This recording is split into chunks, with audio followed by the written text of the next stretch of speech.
Hello, team. Richard Rogers here. It's good to be with you all. And here we are with the introduction video for Module 7. And Module 7, the title of it is Teacher Recruitment and Retention, the Teacher Retirement System, TRS. You know, Dr. Scott and I believe that is one of the best retirement plans in the nation, is right here in Georgia.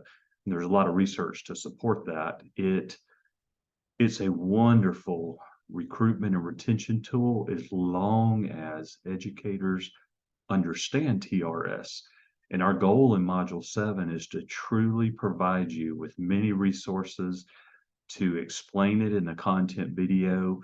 And our goal is by the end of Module 7, you are able to explain the benefits of TRS to other educators, as well as personally help your family where they will benefit from TRS. And, you know, whenever you have a teacher that's starting to feel, you know, maybe teachers on their 15th year and they're getting tired and they're like, I just don't know if I can do this. And, you know, just reconnect to your why. You know, we all got an education to make a difference for student lives. And if we can see how rewarding this field is, even beyond making a positive difference for students. And I think this module will show you that. And, you know, Dr. Buster Evans, he has a saying that retirees, you know, teacher retirees in the state of Georgia are some of the happiest people he's ever met.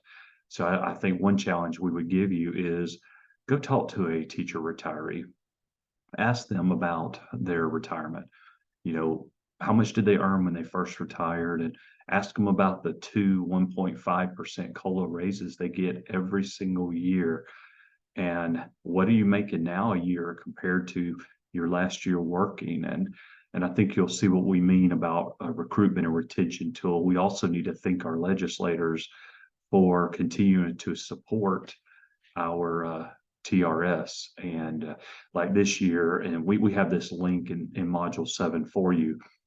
The employer rate is we're paying 19.81% of the salary for TRS, and employees are paying 6%.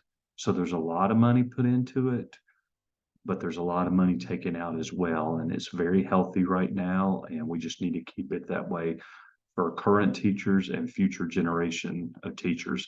Well, let's look at the module for Module 7. We have some additional content for you, and one's the $1,000,000 Wagon video. It's a great video. It really explains just how teacher retirement system is worth $1,000,000 to you, and he explains it very well. You'll love the video. Also, we have the TRS website for you, and along with a lot of other resources where you can look at the booklet.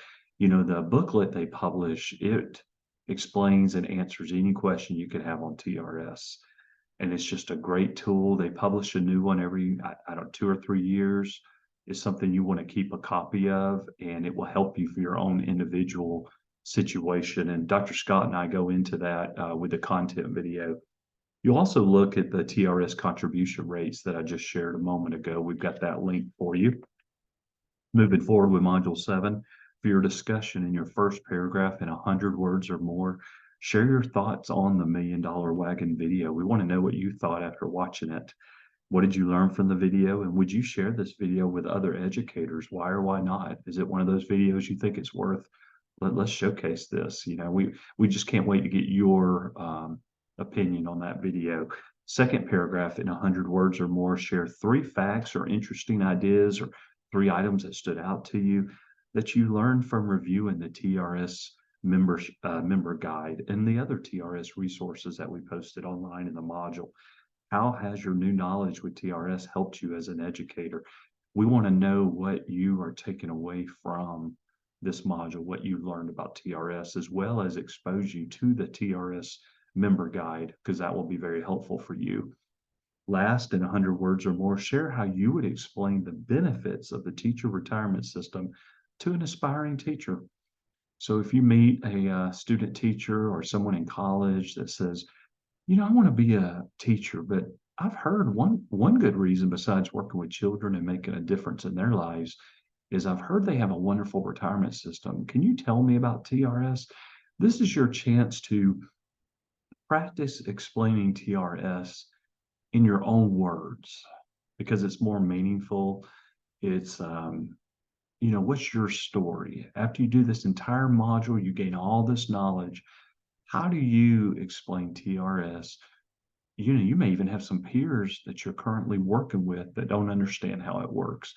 How do you share it with them? This gives you a chance to practice with that. There is no formative assessment for Module 7. Moving forward to summative assessment, this is the week that you guys will turn in your flagship paper. You've been working on this for the entire course. You did an annotated bibliography, you've interviewed 2 individuals, you've reviewed literature, empirical studies. So at this point, what you need to submit for this is a title page, a 4 to 5 page paper. And remember, the title page is not included. The references aren't included. It's 4 to 5 content pages, your references page, and appendices if needed. You may or may not have an appendix to add, but if you do, you may want to add, I'd recommend your interview questions. Make that Appendix A so we can see, have your interview questions there to support the data you embedded in your paper. Make sure you write it in 7th edition APA style. And of course, this paper will be evaluated with Piedmont's scholarly writing rubric. You should have a minimum of 7 references and make sure 5 of them are empirical studies. They should read like a study where you have a methodology and a data analysis because you're reviewing the research on your chosen topic for your flagship paper. So your paper will be due this week. We look forward to reading that and reviewing it, learning from you, and providing feedback as well. And that really wraps up Module 7.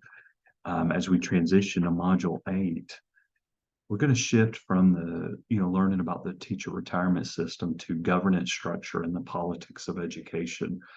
And as educators, it's important we build relationships with our elected officials and advocate for educational issues that are important to us.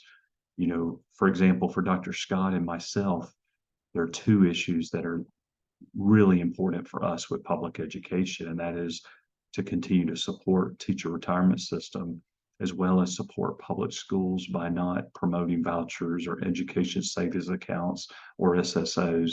So you need to find what are your important issues and advocate for those. Well, we hope you enjoy Module 7. We hope you walk away really understanding the teacher retirement system and able to explain it to others. We wish you well, and we'll see you in the content video for this module.